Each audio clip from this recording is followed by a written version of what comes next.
Eo amin'ny tontolo ara-pinoana indray kosa anantanteraka ny fanateram-bokatra ny fiangonana Fjkm Imerintsiafindra Ambohitrandriana amin'ny alahady fa 7 volana Jona ho avy izao.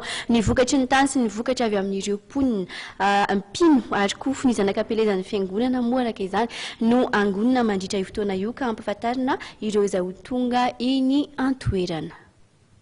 I fiangonana Fjkm Imeritsiafindra Ambohitrandriana zany dia mikarakara voka-dehibe amin'ny 7 volana Jona ho avy izao, amin'ny alahady ho avy izao zany. Ny fotoana moa zany dia manomboka amin'ny 7 sasany maraina toy ny efa mahazatra. Momba ny fitaterana moa zany dia ho an'ireo zanak'ampielezana dia misy ny fiara-imbolana izay efa voakarakara mialo amin'ny kinafy amin'ny 7 sasany maraina, izay marina fa fiara tsy andavam-bola izy io. Ny fotoana moa dia manomboka amin'ny 7 sasany maraina dia faranana amin'ny fiarahana mandray ny fanasan'ny tompo.